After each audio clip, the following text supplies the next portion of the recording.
Om Swastiastu. Assalamualaikum warahmatullahi wabarakatuh. Salam sejahtera untuk kita semua. Di video ini, kami dari kelompok 6 akan memaparkan materi mengenai ketahanan nasional atau geostrategi Indonesia.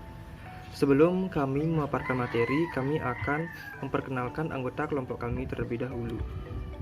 Yang pertama yaitu saya sendiri, Imade Yogaswandita, dan ada rekan saya, Kak Isya Andriani Pratiwi, dan ada juga Yohana Lolongmena, dan yang terakhir adalah Gusti Kade Agung Widiantara.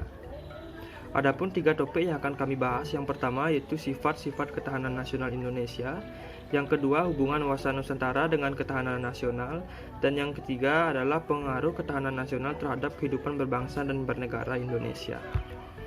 Yang pertama adalah sifat-sifat ketahanan nasional. Pada hakikatnya, sifat ketahanan nasional dibagi menjadi 4, yaitu mandiri, dinamis, wibawa, dan konsultasi serta kerjasama. Berikut adalah penjelasan mengenai sifat ketahanan nasional. Yang pertama yaitu mandiri. Ketahanan nasional percaya pada kemampuan dan kekuatan sendiri, serta pada keuletan dan ketangguhan yang mengandung prinsip tidak mudah menyerah dengan tumpuan pada identitas, integritas, dan kepribadian bangsa.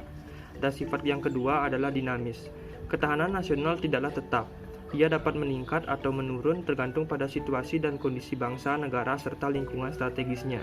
Hal ini sesuai dengan hakikat bahwa segala sesuatu di dunia ini senantiasa berubah dan perubahan itu senantiasa berubah pula.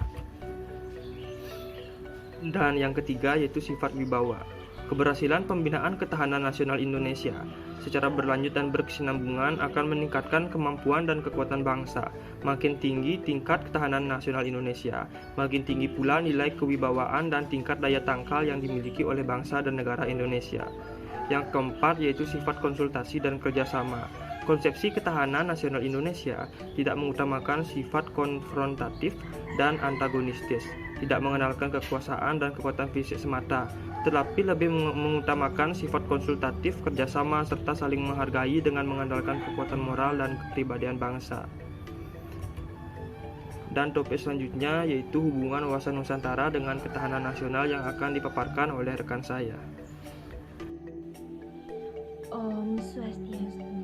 Perkenalkan, nama saya Kade Isya Andriani Pratiwi dengan NIM 1911031015. Di sini saya akan memaparkan materi mengenai hubungan wawasan Nusantara dengan ketahanan nasional.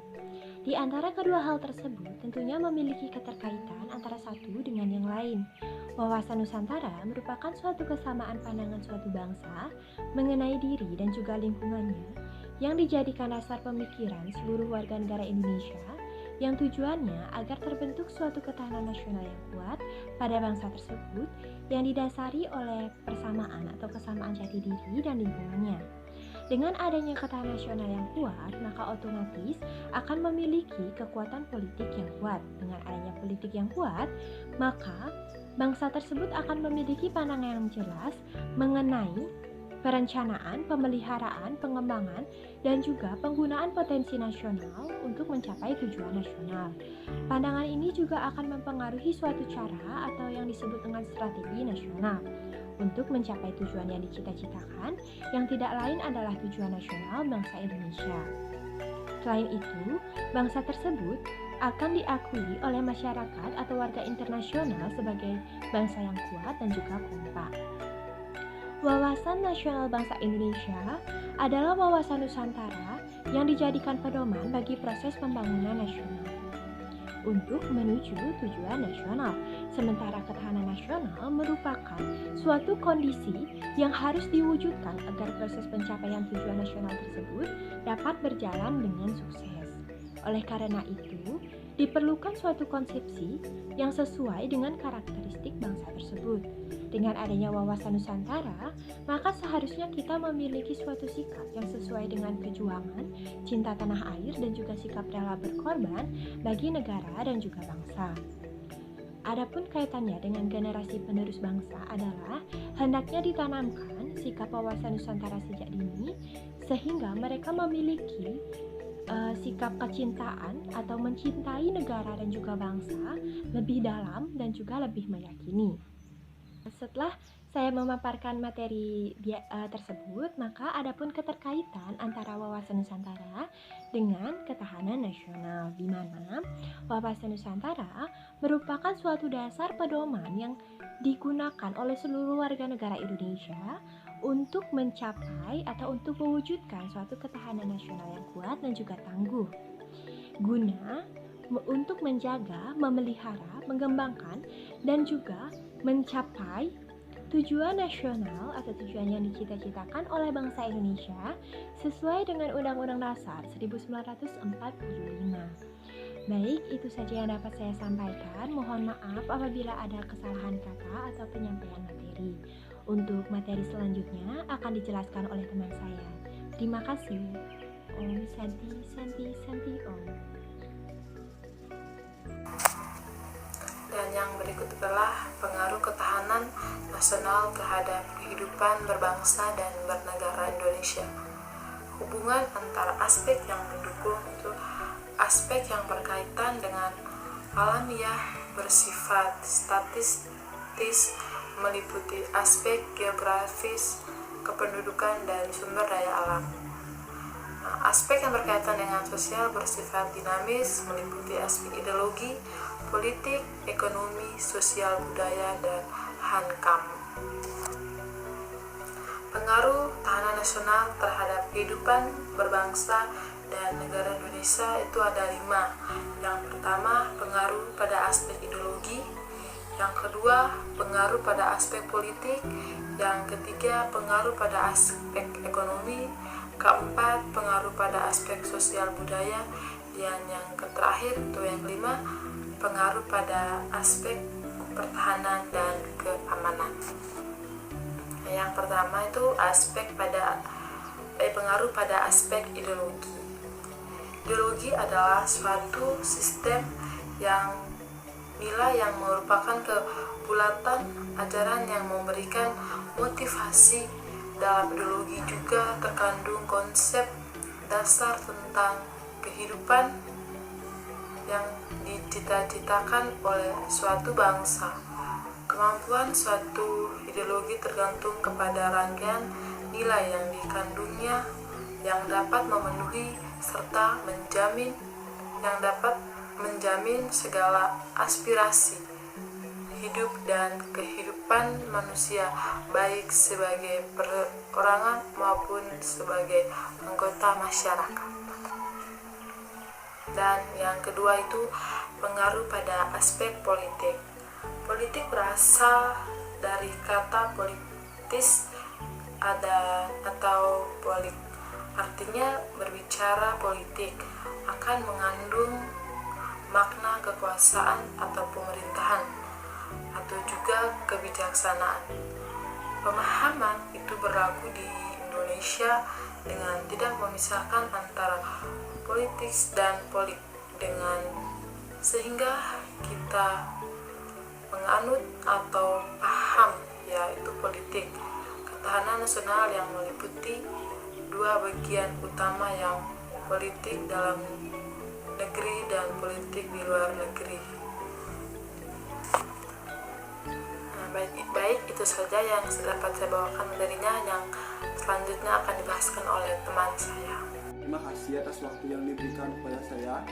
Perkenalkan, nama saya Gusti Kade Agung Mudiantara dengan NIM 1913021003. Baik, di sini saya akan melanjutkan materi yang sudah dijelaskan oleh penyaji sebelumnya. Tetapi di sini saya akan menjelaskan mengenai pengaruh aspek ekonomi, pengaruh pada aspek sosial dan budaya, dan pengaruh aspek pertahanan dan keamanan. Yang pertama, pengaruh pada aspek ekonomi. Perekonomian adalah salah satu aspek kehidupan nasional yang berkaitan dengan pemenuhan kebutuhan bagi masyarakat, yang meliputi produksi, distribusi, serta konsumsi barang dan jasa. Sistem perekonomian yang dianut oleh suatu negara akan memberi corak dan warna terhadap kehidupan perekonomian dari negara tersebut. Sistem perekonomian liberal dengan orientasi pasar secara murni akan sangat peka terhadap pengaruh-pengaruh yang datang dari luar. Di sisi lain, sistem perekonomian sosialis dengan sifat perencanaan dan pengendalian penuh oleh pemerintah kurang peka terhadap pengaruh dari luar. Yang kedua, pengaruh pada aspek sosial budaya. Istilah sosial budaya mencakup dua segi utama kehidupan bersama manusia, yaitu segi sosial dan segi budaya. Segi sosial, di mana manusia demi kelangsungan hidupnya harus mengadakan kerjasama dengan manusia lainnya. Sementara itu, segi budaya merupakan keseluruhan tata nilai dan cara hidup yang manifestasinya tampak dalam tingkah laku dan hasil tingkah laku yang terlembagakan. Pengertian sosial pada hakikatnya adalah pergaulan hidup manusia dalam bermasyarakat yang mengandung nilai-nilai kebersamaan, senasib, sepenanggungan, dan solidaritas yang merupakan unsur persatuan. Sedangkan hakikat budaya adalah sistem nilai yang merupakan hasil hubungan manusia dengan cipta, rasa, dan karsa yang menumbuhkan gagasan-gagasan utama serta merupakan kekuatan pendukung pergerakan kehidupan. Dengan demikian, kebudayaan merupakan seluruh cara hidup suatu masyarakat yang manifestasinya dalam tingkah laku dan hasil dari tingkah laku yang dipelajari dari berbagai sumber. Dan yang terakhir adalah pengaruh pada aspek pertahanan dan keamanan. Pertahanan dan keamanan Indonesia adalah kesemestaan daya upaya seluruh rakyat Indonesia sebagai satu sistem pertahanan dan keamanan dalam mempertahankan dan mengamankan negara demi kelangsungan hidup dan kehidupan bangsa dan negara kesatuan Republik Indonesia. Ketahanan nasional selain wajib dimiliki negara Indonesia, ketahanan nasional juga sangat mempunyai pengaruh yang besar dalam kehidupan berbangsa dan bernegara, baik dalam segi politik, ekonomi, pertahanan dan keamanan, dan ideologi. Demikian yang dapat saya sampaikan. Apabila ada salah kata, saya mohon maaf. Saya tutup dengan Param Santi. Om Santi Santi Santi Om. Di sini saya akan memaparkan materi mengenai keberhasilan ketahanan nasional Indonesia. Kondisi kehidupan nasional merupakan pencerminan ketahanan nasional yang mencakup aspek ideologi, politik, ekonomi, sosial budaya, dan pertahanan keamanan. Sehingga ketahanan nasional adalah kondisi yang harus dimiliki dalam semua aspek kehidupan, baik bermasyarakat, berbangsa, dan bernegara dalam wadah NKRI yang dilandasi oleh landasan ideal Pancasila, landasan konstitusional Undang-Undang Dasar 1945, dan landasan visional wawasan nasional. Untuk mewujudkan keberhasilan ketahanan nasional, diperlukan kesadaran setiap warga negara Indonesia, yaitu yang pertama, memiliki semangat perjuangan bangsa dalam bentuk perjuangan fisik yang berupa keuletan dan ketangguhan yang tidak mengenal menyerah, yang mengandung kemampuan mengembangkan kekuatan nasional dalam rangka menghadapi segala ancaman, gangguan, tantangan, dan hambatan baik yang datang dari luar maupun dari dalam, untuk menjamin identitas, integritas, kelangsungan hidup bangsa dan negara serta perjuangan mencapai tujuan nasional. Dan yang kedua, sadar dan peduli terhadap pengaruh-pengaruh yang timbul pada aspek ideologi, politik, ekonomi, sosial budaya, dan pertahanan keamanan, sehingga setiap warga negara Indonesia, baik secara individu maupun kelompok, dalam mengeliminir pengaruh tersebut, karena bangsa Indonesia cinta damai akan tetapi lebih cinta kemerdekaan. Hal itu tercermin akan adanya kesadaran bela negara dan cinta tanah air. Baik, sekian materi yang bisa kami paparkan. Jika ada yang ingin memberikan pertanyaan, kritik, dan saran, kami persilakan. Kami tutup presentasi ini dengan Param Santi. Om Santi Santi Santi Om. Assalamualaikum warahmatullahi wabarakatuh. Salam sejahtera untuk kita semua.